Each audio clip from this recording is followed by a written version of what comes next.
কলকাতা শহরে উনি কিন্তু আদালত কর্তৃক ব্যাংক্রাপ্ট হিসাবে চিহ্নিত বা ঘোষিত হয়েছিলেন। মতিলাল নেহরু এবং পণ্ডিত নেহরু দুজনই শেরেবাংলার আন্ডারে অর্থাৎ তার অধীনস্থ হয়ে কাজ করে। টার্নিং পয়েন্টের জন্য যে পাকিস্তানি শাসকদের বিরুদ্ধে এটি প্রথম আমাদের রাজনৈতিক বিজয়। পূর্ব বাংলার প্রধানমন্ত্রী হিসেবে নিযুক্ত হন।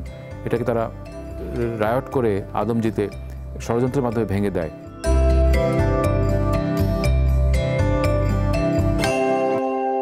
ফাইজুল হক রাজু, আপনি যেটা বলছেন একটু যদি তার যে রাজনৈতিক বিভিন্ন শুনলাম, কিন্তু তার যে মানবিক গুণাবলীর কথা আমরা শুনি, বিশেষ করে তার যে গরিবের প্রতি যে দরদ এবং বিভিন্ন সহযোগিতা করা, বা তার যে তার বাড়িতে অন্যদেরকে পালক সন্তান হিসেবে রাখা, এবং যে তিনি মানে অনেক সময় শুনেছি যে অনেক খেতে পছন্দ করতেন, এরকম কোনো কিছু যদি আপনার জানা থাকে এটা যদি বলেন। এরকম কি অনেক তো গল্প আছে এবং সত্য বাস্তব ঘটনাও আছে। তো উনি খুবই দানশীল ব্যক্তিত্ব সম্পন্ন মানুষ ছিলেন এবং মানবিক গুণাবলী সম্পন্ন ছিলেন, যেটা এখনকার সমাজে বা এখনকার দিনে চিন্তাই করা যায় না। প্রচুর আয় করতেন এবং তার জমি জমা এবং আপনার যে বিশালত্বতা অর্থাৎ আর্থিক সচ্ছলতা সবই ছিল। এর থেকেও উনি কিন্তু দায়গ্রস্ত হয়ে পড়তেন মাঝে মাঝে, অর্থাৎ আমরা যেটা ইংরেজিতে বলি ব্যাংক্রাপসি, অর্থাৎ দেনায় পড়ে যেতেন এই দান খয়রাত করতে গিয়ে। এবং কলকাতা শহরে উনি কিন্তু আদালত কর্তৃক ব্যাংক্রাপ্ট হিসাবে চিহ্নিত বা ঘোষিত হয়েছিলেন। এরকম ঘটনাও ঘটেছে। একাত্তরে উনি খুব দান করতে পছন্দ করতেন। পকেটে যা কিছু থাকতো একজন লয়ার বা আইনজীবী হিসাবে আয় করতেন, অকাতরে দান করে ফেলতেন।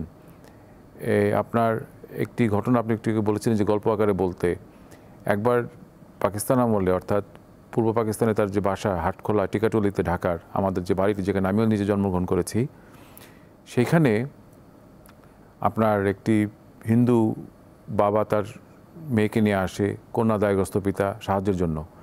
তো ওনার কাছে তেমন কোনো টাকা ছিল না ওই সময়, অর্থাৎ ওনার নিজের সঙ্গে। Walton Washing Machine, simplifying life with hassle-free washing.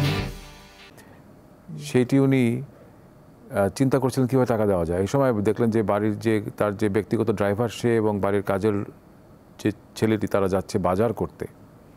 খুব ইন্টারেস্টিং ঘটনা এবং এটা সত্য ঘটনা। তো উনি ওদেরকে বললেন তোমরা কোথায় যাচ্ছি? বলো বেগম সাহেব তো আমাদেরকে বাজারে পাঠাচ্ছে, আমরা ঠাটারি বাজার যাচ্ছি। তো বলল যে টাকা কত দিয়েছে? বললো যে 10 রুপি। বললো যেটা আমার কাছে দাও। তোরা তো প্রভু বাড়ির মালিক বলেছে তো দিয়েছে। তো ওরা দেখলো যে ওদের সামনে ওই টাকাটা নিয়ে ওই যে কন্যা দায়গ্রস্ত পিতা তাকে দিয়ে আপ্যায়ন করে বললো যে তুমি এখন যাও, তোমার মেয়েকে তুমি। এবং 10 টাকা সে সময় অনেক বড় টাকা, 10 রুপিয়া বেশ বড় টাকা অঙ্কে। যে ওনারা তো এটা আশাই করেনি এত টাকা দিবে। তো অনেক দূর চলে গেছে। তখন শেরেবাংলার কাছে একজন মক্কেল এসেছে ওনার। তখন উনি ঢাকা হাইকোর্টে অলরেডি প্র্যাকটিস করেন, সম্ভবত এটা 52 বা তার আগে 51 সালের দিকের কথা। তো তারা এসেছে, ব্যবসায়ী মানুষ, মারোয়ারি ব্যবসায়ী। তারা বেশ টাকা পয়সা নিয়ে এসেছে এবং একটা ঝুলির ভিতরে বেশ কিছু টাকা, এবং আপনার তখনকার সময় জানেন যে পয়সাও ব্যবহৃত হতো। অনেক সময় আপনার মোহর ব্যবহৃত হতো।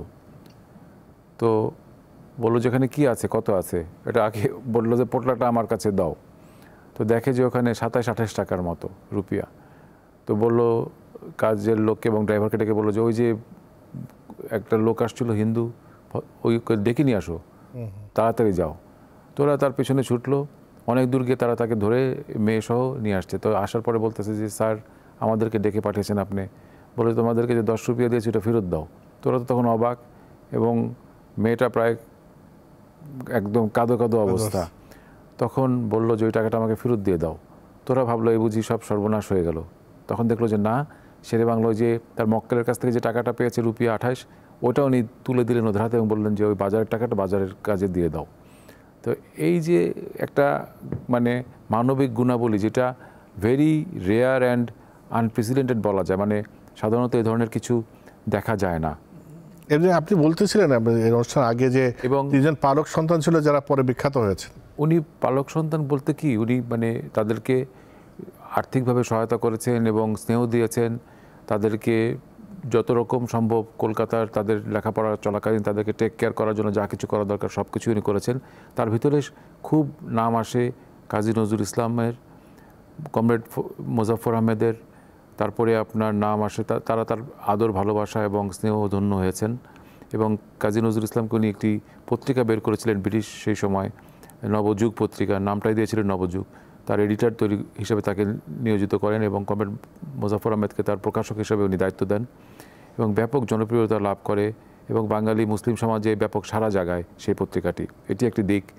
অপরদিকে আপনার দেখেন যে আমাদের স্বাধীনতার পরে বাংলাদেশ রাষ্ট্রের অভ্যুদয়ের পরে 3 জন রাষ্ট্রপতি হয়েছেন, বিচারপতি আবু সায়েম চৌধুরী, বিচারপতি সাত্তার এবং বিচারপতি আপনার আরেকজন ছিলেন বিচারপতি আবু সাইদ চৌধুরী। এনাদেরকে উনি খুবই কাছে মানুষ হিসেবে বা সন্তানতুল্য হিসেবে আদর যত্ন করেছেন এবং যতটুকু সম্ভব আর্থিক সহায়তা দিয়েছেন।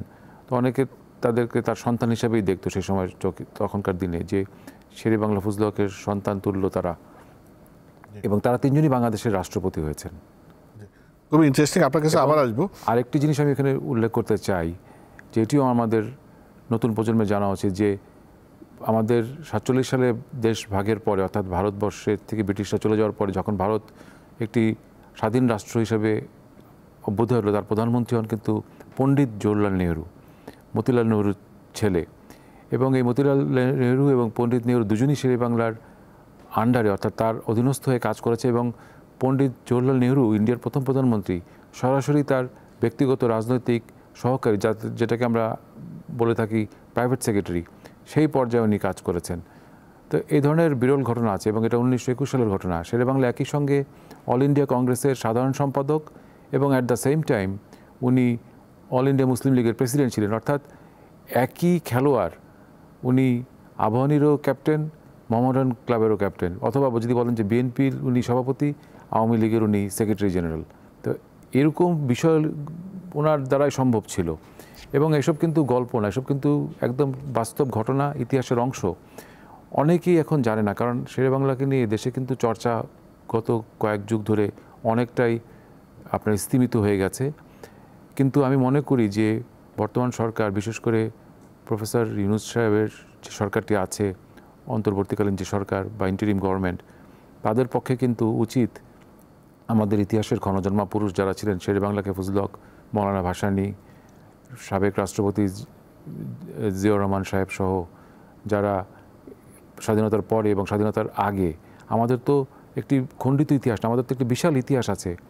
এবং 47 থেকে ইতিহাস না, 47-এর আগেও একটি অধ্যায় আছে যেটি 1900-এর দশকের গোড়ায় শুরু, এবং শেরে-ই-বাংলাকে ফজলুল হক সেই ঝান্ডাটির সূচনা করেছিলেন বা তার হাতে ছিল। এই মিছিলের প্রথম যাত্রার মশালটি তার হাতেই ছিল।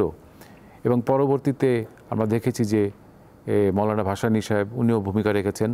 কিন্তু মৌলানা ভাসানী সাহেব তারা রাষ্ট্রীয় ক্ষমতায় বাঙালিদেরকে কখনো নিতে পারেননি বা আমাদেরকে নিয়ে যেতে পারেননি।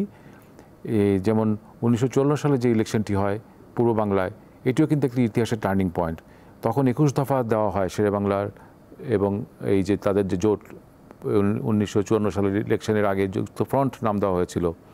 তো যুক্তফ্রন্টের ইলেকশনের টার্নিং পয়েন্ট এই জন্য যে পাকিস্তানি শাসকদের বিরুদ্ধে এটি প্রথম আমাদের রাজনৈতিক বিজয়, এবং তারা কিন্তু এটাকে ভালোভাবে নেয়নি। তারা দেখলো যে বাঙালির আর্থসামাজিক এবং সাংস্কৃতিক যে অভ্যুদয়ের যে একটি সূচনা, এই 54 সালে তাদের চোখে খুব প্রগাঢ়ভাবে ধরা পড়ে।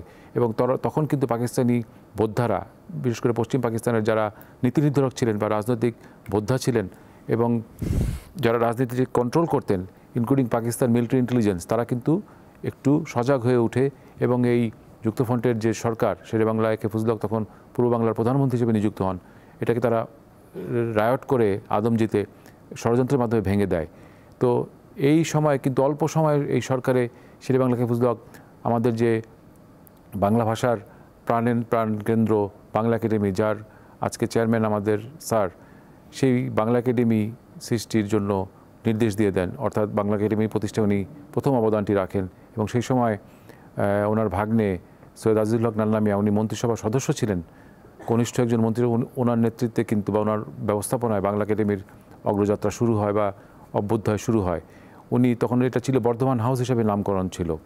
তো এই হচ্ছে বাংলা একাডেমির ইতিহাস। তারপরে দেখেন শেরে বাংলা ফুজলক আমরা মাত্র কিছুদিন আগে আমাদের এই সকলের প্রাণের উদযাপন আমাদের যে পয়লা বৈশাখ এটিকে উদযাপন করেছে। এটি কিন্তু পাকিস্তানি শাসক গোষ্ঠী তখনও দেখতে পারতো না বাঙালির এই একটি আবহমানকালের একটি যে উৎসব, সকলে হিন্দু মুসলমান খ্রিস্টান বাংলার সকল ধর্ম ভেদাভেদ ভুলে এক কাতারে এসে যে উদযাপন করে একটি সাংস্কৃতিক জাতীয় একটি অনুষ্ঠান, সেটাকে কিন্তু তারা ভালো চোখে দেখতো না। শেরে বাংলা এই 54 সালের যুক্তফ্রন্ট নির্বাচনের পর যখন তার সরকার গঠিত হয়, প্রথম পয়লা বৈশাখকে সরকারি ছুটি হিসাবে ঘোষণা করে দেন এবং আদৌ অবধি কিন্তু সেই ছুটি চলছে।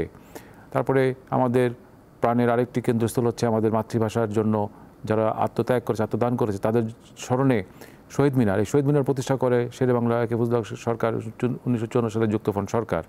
তো এই ধরনের অবদানগুলো কিন্তু খাটো করে দেখার কোনো অবকাশ নাই। তাই জন্য সরকারের কাছে দাবি, বিশেষ করে বর্তমান ডক্টর ইউনূস সাহেবের নেতৃত্বে যে সরকারটি আছে, তারা ছোটোখাটো অনেকগুলি সংস্কারের কাজে হাত দিয়েছে, হয়তো তার সময়ের আবর্তে সেটি যুগান্তকারী ভূমিকা রাখবে।